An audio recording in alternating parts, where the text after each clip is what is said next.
तो फ्रेंड्स कैसे हैं आप। आज हम करेंगे mechanism of cell injury, apoptosis, necrosis. हमारा सेकंड पार्ट है वीडियो का। तो सबसे पहले किस वजह से सेल इंजरी हो सकती है ये पढ़ेंगे। सबसे पहला है हमारा हाइपोक्सिया और इस्चीमिया। हाइपोक्सिया और इस्चीमिया क्या होता है इसके बारे में हम जानते हैं। हाइपोक्सिया होता है कि हमारी बॉडी में कभी भी ऑक्सीजन की कमी हो जाए, उस वजह से वहाँ पे एटीपी की फॉर्मेशन प्रॉपर नहीं हो पाएगी, प्रॉपर एटीपी नहीं जाएगा। तो ना प्रॉपर ओटीपी जा रहा है, एटीपी जा रहा है, और ना ही प्रॉपर ऑक्सीजन जा पा रही है, तो सेल को प्रॉपर एनर्जी नहीं मिलेगी उसको फंक्शन करने के लिए। तो इसलिए वो सेल इंजरी की तरफ हो जाएगा और cell death, ultimately cell death की तरफ हो जाएगा। हाइपोक्सिया और इस्चीमिया होता है। इस्चीमिया में होता है कि ब्लड की कमी हो जाती है। इस्चीमिया में हाइपोक्सिया हो सकता है क्योंकि इस्चीमिया होता है ब्लड की कमी होना, और ब्लड के अंदर ऑक्सीजन की कमी भी हो सकती है। ठीक है, तो हाइपोक्सिया इस्चीमिया हो सकते हैं साथ में, लेकिन हाइपोक्सिया में स्टीमिया नहीं हो सकता है, क्योंकि हाइपोक्सिया ऑक्सीजन से लेना देना है उसका, और स्टीमिया का ब्लड का लेना देना है, ब्लड में ऑक्सीजन होती है। ठीक है।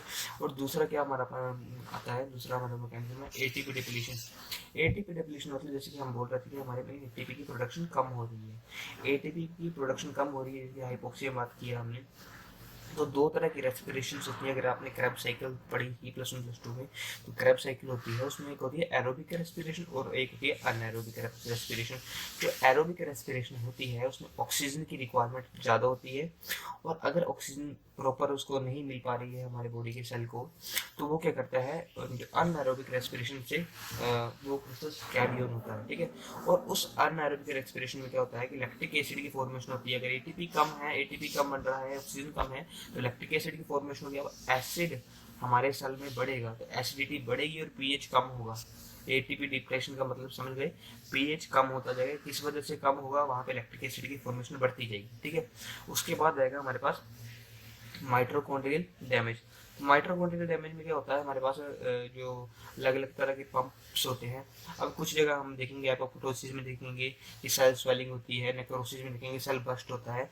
तो अलग अलग चीज़ों में, जैसे कि हमने पढ़ा था इंटरनल एक्सटर्नल पढ़ा था ना, तो हमारे जो सेल के अंदर माइट्रोकॉन्ड्रिया प्रेजेंट होता है, तो उसका फंक्शनिंग उसकी प्रॉपर ना हो पाए, उसकी कोई प्रॉपर फंक्शनिंग ना हो पाए, और जो हमारे सेल के अंदर अलग अलग तरह के चैनल्स प्रेजेंट होते हैं, जैसे मान लीजिए calcium channel, sodium channel, sodium ATPs.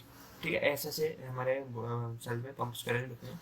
तो जो कैल्शियम वाला पंप होता है ना, कैल्शियम वाला पंप, वो अच्छी तरह से काम नहीं करता था। मान लीजिए ये एक सेल है और इसमें ये कैल्शियम वाला पंप है, तो क्या होगा, कैल्शियम यहाँ से अंदर को जाएगा या फिर कैल्शियम यहाँ से बाहर की तरफ को जाएगा, ताकि प्रॉपर होम्योस्टेसिस मेंटेन रहे। ठीक है, प्रॉपर होम्योस्टेसिस मेंटेन रहे, इसलिए तो हमारे क्या होता है, कैल्शियम का इन्फ्लक्स ज़्यादा हो जाएगा। इन्फ्लक्स का मतलब होता है कि अंदर जाना, इन मतलब अंदर को जाना। तो जितना ज़्यादा कैल्शियम अंदर जाएगा, वही हमेशा याद रखिए, कैल्शियम हमेशा क्या करवाएगा, कॉन्ट्रैक्शन करवाएगा। ठीक है। तो अगर कैल्शियम हमारा कॉन्ट्रैक्शन करवा रहा है, तो जो हमारे माइटोकॉन्ड्रिया की जो माइटोकॉन्ड्रिया है, वो उसमें क्लस्टर की फॉर्मेशन हो जाएगी, इसकी ऐसे क्लस्टर की फॉर्मेशन हो जाएगी। ये आप आगे देखेंगे, आपको मैं समझाऊंगा। क्लस्टर की फॉर्मेशन होगा, माइटोकॉन्ड्रियल डिसफंक्शन हो जाएगी, कैसे हो सकता है, या फिर उसमें वैक्यूल की फॉर्मेशन होगी, मतलब कि वहाँ पे एक खाली स्पेस बनना स्टार्ट हो गई, क्योंकि ये चीज़ इकट्ठी हो रही है, पास में आ रही है, उस वजह से वैक्यूल की फॉर्मेशन हो सकती है, या फिर कैल्शियम साल्ट फॉर्म मैटर्स, मतलब जो कैल्शियम का इनफ्लक्स या आउटफ्लक्स है वो बढ़ या कम हो सकता है। उसकी वजह से भी क्या होगा, माइटोकॉन्ड्रियल डिसफंक्शन होगा, प्रॉपर एटीपी नहीं बना पाएगा हमारा माइटोकॉन्ड्रिया। तो ये एक हमारा मैकेनिज्म आ गया। अगला mechanism loss of calcium homeostasis. ये सेम वही बात है कि हमारे सेल के अंदर कैल्शियम चैनल प्रेजेंट होते हैं। कैल्शियम चैनल इनफ्लक्स और मतलब इनफ्लक्स होता है आना, और आउटफ्लक्स होता है जाना। ठीक है। तो आना जाना जो है उसका वो प्रॉपर मेंटेन नहीं होगा, तो उसको वो भी एक मैकेनिज्म हो सकता है सेल इंजरी का। ठीक है, सेल अपना काम नहीं प्रॉपर कर पा रहा है। उसके बाद defect in membrane permeability. Membrane permeability, अभी इसमें मैंने कैल्शियम का एग्जांपल लिया, कैल्शियम क्योंकि हम कैल्शियम का करते आए हैं, लेकिन इसमें अलग अलग हम और भी ले सकते हैं। सोडियम और पोटेशियम पंप, हमारे पास कैल्शियम चैनल होते हैं, सोडियम के चैनल होते हैं, पोटेशियम के चैनल होते हैं, तो अलग अलग तरह के हमारे इसमें चैनल्स होते हैं। जो सोडियम और पोटेशियम चैनल होता है, सोडियम पोटेशियम चैनल, ठीक है। सोडियम जो पोटेशियम चैनल होता है उसमें क्या होता है कि कुछ हमारे मॉलिक्यूल्स सोडियम के बाहर जाते हैं तो पोटेशियम के अंदर आते हैं, पोटेशियम के बाहर जाते हैं तो सोडियम के अंदर आते हैं, ठीक है। ये एक होम्योस्टेसिस मेंटेन रहता है। तो हमारे सेल अगर प्रॉपर वर्किंग नहीं कर पा रहा है तो क्या होता है, तो कुछ ज़्यादा से ज़्यादा या फिर हमारे सेल्स हैं वो प्रॉपर फंक्शनिंग नहीं कर पाएंगे, जो चैनल्स हैं वो या कभी बंद हो जाएंगे, कभी ऑटोमेटिकली खुल जाएंगे, मतलब वो अच्छी तरह से काम नहीं करेंगे, जिसकी वजह से ये सारा एक का होम्योस्टेसिस मतलब इक्विलिब्रियम डिस्टर्ब हो जाएगा, जिसकी वजह से ये हमारा सेल डेथ हो सकती है। उसके बाद है free radical injury. Free radical injury का मतलब क्या होता है कि हमारे पास जो भी इन चीज़ों की फॉर्मेशन है, super oxide, hydroxyl radical, hydrogen पर ऑक्साइड, ये किस वजह से होता है, कोई भी अगर हम कोई भी इंजरी हो जाए, मान लीजिए कोई कैंसरस सेल है, किसी रेडिएशन से सेल की इंजरी हो रही है, तो उस वजह से क्या होगा, जो हमारे इलेक्ट्रॉन हैं वो चले जाते हैं एक्साइटेड स्टेट में, ठीक है। एक्साइटेड स्टेट में तो उसके जो इलेक्ट्रॉन होते हैं वो अपने हाईली ऑर्बिट में चले जाते हैं, जिसकी वजह से वो और ज़्यादा एक्साइटेड होते हैं, और उनमें जो एक इलेक्ट्रॉन होता है वो एक इलेक्ट्रॉन अनऑक्युपाइड रह जाता है, ठीक है। अनऑक्युपाइड रह जाएगा तो क्या होगा, मान लीजिए इसमें O2 नेगेटिव है, OH नेगेटिव है, H2O2, ये देखो ये एक लोन पेयर इसमें पढ़ने के, एक इलेक्ट्रॉन पढ़ने के।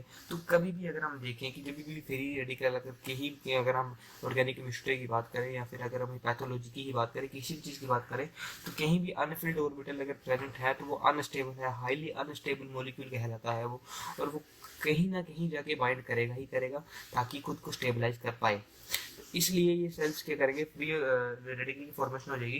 तो ये जैसे कि किसी रेडिएशन से हो सकती है, माइक्रोब से हो सकती है, किसी कार्सिनोजन मतलब कार्सिनोजन होते हैं, कुछ ऐसी मेडिसिन होती हैं जो कि हमारे कैंसर को ठीक कर पाएँ, और कुछ ऐसी मेडिसिन जो कि हाईली रिएक्टिव होती हैं, उनका यूज़ करें तो फ्री रेडिकल की फॉर्मेशन हो सकती है, जो कि काफ़ी ज़्यादा सेल इंजरी कर सकता है, एपोप्टोसिस भी कर सकता है और नेक्रोसिस भी कर सकता है, ठीक है। उसके बाद आ जाएगा फिजिकल एजेंट। फिजिकल एजेंट में कुछ नहीं है, फिजिकल एजेंट में हमारे पास सनलाइट आ जाएगी, कुछ यूवी रेडिएशंस आ जाएगी, छोटी मोटी चीज़ जो भी होती हैं, छोटा मोटा एक्सीडेंट वगैरह जो गया तो यूवी रेडिएशंस वगैरह, जैसे इसमें एक एग्जांपल है फिजिकल एजेंट में सनबर्न। सनबर्न समझ रहे हैं, अगर आप धूप में जाते हैं तो धूप में क्या होता है, आपको आपकी जलन सी होने लगती है, कई लोगों को सनबर्न होता है, तो वो सब फिजिकल एजेंट में आएगा, वो भी एक सेल इंजरी है, रिवर्सिबल टाइप की सेल इंजरी है। उसके बाद है chemical type of cell injury. Chemical type of cell injury का मतलब होता है ये इरिवर्सिबल भी हो सकता है और रिवर्सिबल भी हो सकता है, ठीक है। तो इसमें एक एग्जांपल आ जाएगा पॉइजन का, किसी भी केमिकल की वजह से हमारा कोई सेल इंजर हो रहा है, कोई खराब हो रहा है, तो उस वजह से। और उसके बाद आ जाएगा माइक्रोबियल एजेंट। माइक्रोबियल एजेंट किसी माइक्रोबियल से, वायरस की वजह से, फंजाई की वजह से जो भी हो रहा है, या फिर जिसकी मान लीजिए HIV है, वो वायरस है, हमारा कोविड है, कोरोना वायरस, वो सब हमारे सेल को खराब कर रहे थे, सेल को इंजर कर रहे थे, तो उस वजह से क्या हो सकता है, ये एक सारे मैकेनिज्म ऑफ एक्शन हैं जिसमें भी सेल इंजरी, ठीक है। उसके अलावा क्या है, एक हाइपोक्सिया का एक छोटा सा आप देख लेते हैं कि क्या क्या है हाइपोक्सी का मैकेनिज्म।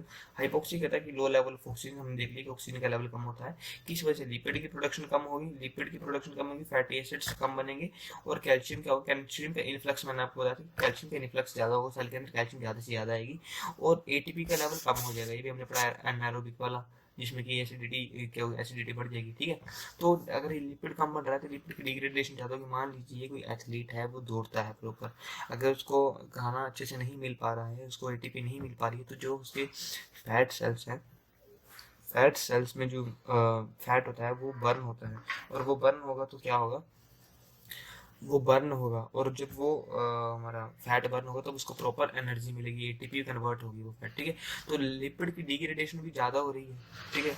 लिपिड की डिग्रेडेशन ज़्यादा ही हो रही है, अगर हमारे पास ATP का लेवल कम है तो लिपिड अपना ज़्यादा से ज़्यादा डिग्रेड होगा तभी अपनी एनर्जी दे पाएगा, ठीक है। और सेल की मॉर्फोलॉजी, अब कैल्शियम, मैं आपको बता रहा हूँ कि कैल्शियम का लेवल चेंज होगा, कैल्शियम का लेवल चेंज होगा, सेल के शेप साइज में चेंजेस आना स्टार्ट हो जाएंगे, जैसे कि हम ऊपर पढ़ ही चुके हैं पिछली वीडियो में। और उसके बाद सेल मेम्ब्रेन डैमेज, ATP का लेवल कम है तो सेल की मेम्ब्रेन डैमेज, अभी हमने पढ़ा sodium potassium pump, ATPase, calcium channel, sodium channel, वो सब खराब हो जाएंगे, ठीक है। उसके बाद क्या होगा, इन सब की वजह से क्या होगा, हमारे फ्री रेडिकल की फॉर्मेशन ज़्यादा से ज़्यादा होगी, ठीक है। उसके बाद न्यूरोलीमा डैमेज, मतलब ये अलग अलग तरह के न्यूरॉन्स डैमेज, सेल्स बताए गए हैं कि न्यूरॉन्स जो होते हैं हमारे, न्यूरॉन्स भी एक हमारे ब्रेन के सेल्स होते हैं, टिश्यू नेक्रोसिस हो सकती है, इसमें एपोप्टोसिस हो सकती है, ये सब हम इससे होगा, हाइपोक्सी से कोई भी सेल खराब हो सकता है, ठीक है। उसके बाद आगे apoptosis. What is apoptosis? Apoptosis बोलते हैं सिंपल, सभी लोग कहते हैं कि सेल सुसाइड, लेकिन अच्छी तरह से मतलब समझना बहुत जरूरी है, ठीक है। तो सेल सुसाइड क्या होता है, पहले इसकी डेफिनेशन को पढ़ते हैं। डेफिनेशन इसकी क्या बोल रही है कि it is tightly regulated intracellular program. Intracellular program ध्यान से पढ़िएगा क्या लिखा गया है इसमें, इंट्रासेलुलर सेल के अंदर जो भी काम हो रहा है, तो ये सेल के अंदर वाला प्रोग्राम है। In which cell is designated to die active enzyme caspase degrade cell beyond DNA. तो क्या है मैं आपको बताता हूँ कि हमारा मान लीजिए ये एक सेल है, ये इस सेल के अंदर न्यूक्लियस आ गया, ठीक है। और ये जो इसके अंदर एक एंजाइम प्रेजेंट होता है कैस्पेज, ये लिखा हूँ कैस्पेज।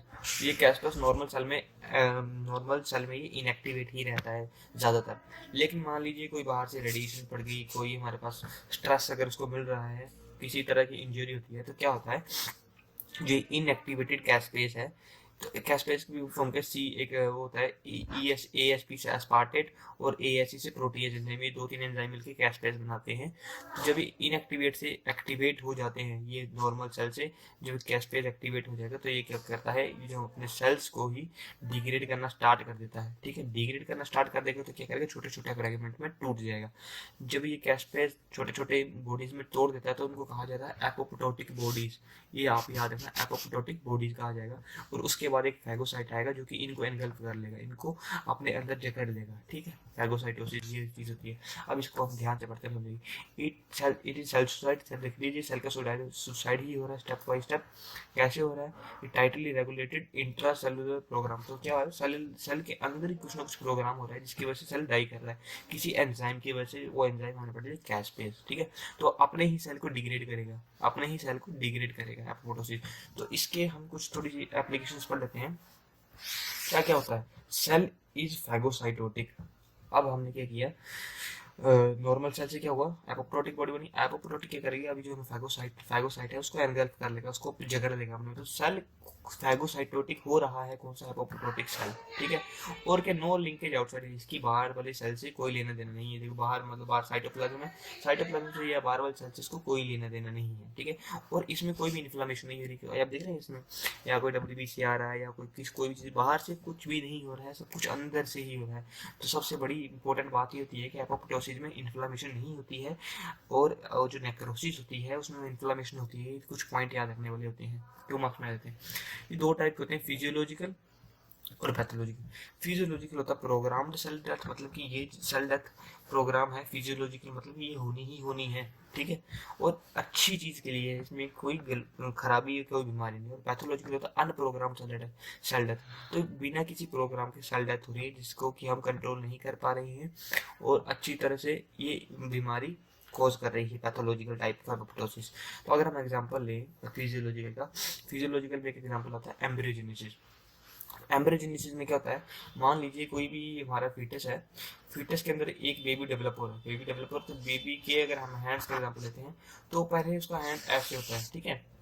नॉर्मल जब उसकी जो उसके पार्ट्स डेवलप हो रहे थे तो स्टार्टिंग में उसका हैंड ऐसे होता है, उसके बाद क्या होता है, उसके हैंड्स में शेप आने लगती है, ठीक है।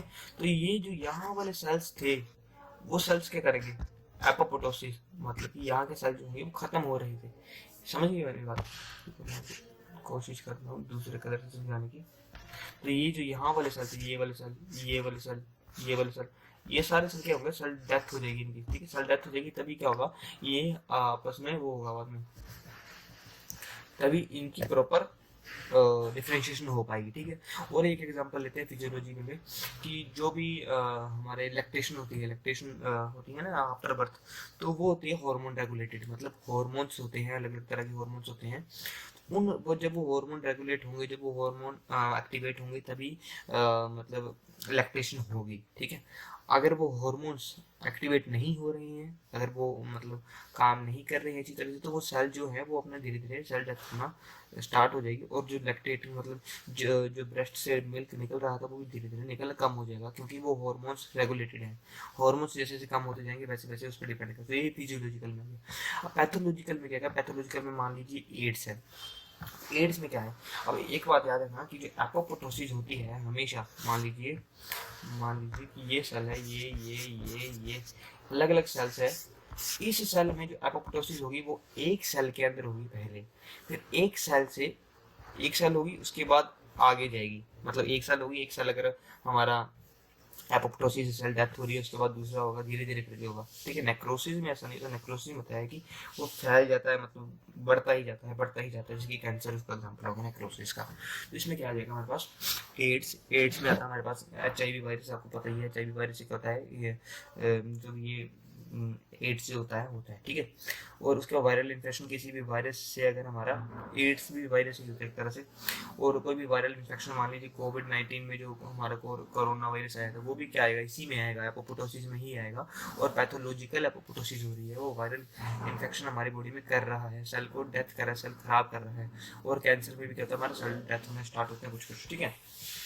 अब इसका मैकेनिज्म की बात करें, दो तरह के मैकेनिज्म होते हैं इसके एपोप्टोसिस के, दो तरह के मैकेनिज्म होते हैं, कौन से, एक एक्सट्रिंसिक पाथवे और एक इंट्रिंसिक पाथवे। तो एक्सट्रिंसिक पाथवे में क्या होता है, इनिशिएशन और एग्जीक्यूशन, दोनों में इंट्रिंसिक और एक्सट्रिंसिक। इंट्रिंसिक से बात समझने की कोशिश कीजिए। इंट्रिंसिक का मतलब हुआ सेल के अंदर से कुछ ना कुछ सिग्नलिंग आ रही है उसे, जिसकी वजह से कुछ ना कुछ चेंजेस हो रहे हैं, ठीक है। और एक्सट्रिंसिक पाथवे का मतलब हो गया outside the body, outside the body का मतलब कि बॉडी के बाहर, सेल की बॉडी के बाहर से कुछ ना कुछ ऐसा हो रहा है जिसकी वजह से ये सब कुछ हो रहा है, ठीक है। तो एक्सट्रिंसिक पाथवे में क्या जाएगा हमारे पास, इनिशिएशन एग्जीक्यूशन। अब इनिशिएशन में देखें, इनिशिएशन में क्या होता है कि हमारा मान लीजिए सेल है, सेल में ये रिसेप्टर अलग अलग तरह के रिसेप्टर बैठे हैं, मान लीजिए ये रिसेप्टर, ये रिसेप्टर, ये रिसेप्टर, रिसेप्टर अलग अलग तरह के रिसेप्टर बैठे हैं, मान लीजिए TNF, tumour necrotic factor receptors का नाम होता है, और CD95 जो एक रिसेप्टर होता है।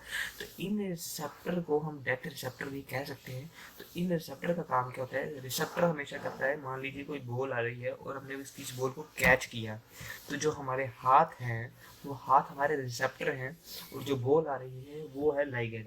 तो लाइगेंड हमारे रिसेप्टर के साथ बाइंड करेगी, तभी वो जो हमारा बैट्समैन है वो आउट होगा, मतलब तभी अगर हमारा लाइगेंड, ये हमारा लाइगेंड है, अगर ये लाइगेंड आके इनके साथ बाइंड करेगा, डेथ रिसेप्टर के साथ बाइंड करेगा, तभी आगे सेल डेथ होगी। कैसे होगी वो भी हम आगे डिस्कस करेंगे, ठीक है। तो जब भी क्या होता है इसमें, जब भी कोई लाइगेंड इसके साथ आके बाइंड करता है, तो जो TNF रिसेप्टर है हमारा और CD95 रिसेप्टर है, वो दोनों इकट्ठे साथ में आ जाते हैं। मान लीजिए यहाँ पे एक रिसेप्टर, तो सारे इकट्ठे रिसेप्टर आ जाएंगे, 1 2 3 4 ऐसे रिसेप्टर आ जाएंगे, और इसको लाइगेंड को अच्छी तरह से बाइंड कर लेंगे, ठीक है। जब ये लाइगेंड अच्छी तरह से बाइंड हो जाएगा, फिर क्या करेगा, कैस्पेज 8 को एक्टिवेट करेगा। ये हमारे वो सेल के अंदर, मैंने आपको बताया था कि हमारे बॉडी के अंदर कैस्पेज नहीं होता, सेल के अंदर साइटोप्लाज्म है, ठीक है, इनएक्टिवेट का। तो ये जो इनएक्टिवेट कैस्पेज को एक्टिवेट करेगा, जब ये लाइगेंड बाइंड करेगा किसके साथ, हमारा रिसेप्टर के साथ, डेथ रिसेप्टर के साथ, ठीक है। फिर ये एक्टिवेट हो जाएगा कैस्पेज 8, फिर जितने भी कैस्पेज होते हैं 1 2 3 4 5 6 7 8, वो सारे कैस्पेज एक्टिवेट हो जाएंगे, सेल रीजनरेट होने लगेगा, छोटे छोटे पार्टिकल्स में टूट जाएगा, टूटने के बाद उसमें एपोप्टोसिस होगी और फैगोसाइटोसिस होगी। अब सेम प्रोसेस इसमें है, इनिशिएशन मतलब लास्ट में होना है सेम चीज, लेकिन थोड़ा सा इसमें लगे, ये एक्सटेंसिव केस में बाहर से हो रहा है, इसमें एक इंटेंसिव। अब इसमें बता रहा हूँ इंटेंसिव में बता, देखो तो हमारा माइटोकॉन्ड्रिया में साइटोक्रोम C प्रेजेंट होता है, ठीक है। दो तरह के जीन होते हैं इसमें, एक होता है इसमें एंटी, ये आपको याद करना पड़ेगा, प्रो, जैसे मैं बताऊंगा वैसे याद करना, अच्छी तरह से ध्यान होगा, ठीक है। एंटी और प्रो। देखो एपोप्टोसिस क्या होती है, सेल डेथ, और एंटी का मतलब एपोप्टोसिस, एंटी एपोप्टोसिस मतलब हो कि सेल को डेथ नहीं होने दे रहा है, सेल नहीं मर रहा है, ठीक है। एक जीन आगे हमारे पास एंटी एपोप्टोटिक जीन, और एक होता है प्रो एपोप्टोटिक जीन। प्रो मतलब बहुत ज्यादा, तो मतलब कि एपोप्टोसिस करवा रहा है, बहुत ज्यादा एपोप्टोसिस करवा रहा है। ये दोनों आपस में बैलेंस में होते हैं, ठीक है, ये दोनों आपस में बैलेंस में होते हैं। अभी कभी भी इनमें इनबैलेंस आ जाए, और इनबैलेंस आने के बाद क्या होता है, मान लीजिए जो हमारा प्रो एपोप्टोटिक जीन है वो ज़्यादा एक्टिवेट हो जाए, या उसमें कुछ म्यूटेशन हो जाए, कुछ जीन में चेंजेस आ जाए, तो वो क्या करता है हमारे पास एक्टिवेट हो जाता है। और प्रो एपोप्टोटिक जीन का मतलब होता है कि ज़्यादा से ज़्यादा सेल डेथ करवाना, ठीक है। तो pro apoptotic gene replace with anti apoptotic, मतलब कि प्रो एपोप्टोटिक ज़्यादा डोमिनेंट हो जाएगा, उसके बाद वो रिलीज करेगा साइटोक्रोम C, फिर कैस्पेज 9 एक्टिवेट हो जाएगा, और कैस्पेज 9 एक्टिवेट होने के बाद क्या होगा, वही है, सारे कैस्पेज एक्टिवेट हो जाएंगे, उसके बाद एपोप्टोसिस और फैगोसाइटोसिस जो हमने स्टेप पढ़े थे वो सब, ठीक है। तो इसी के साथ आपका एपोप्टोसिस खत्म होता है। नेक्रोसिस करेंगे हम नेक्स्ट वीडियो में।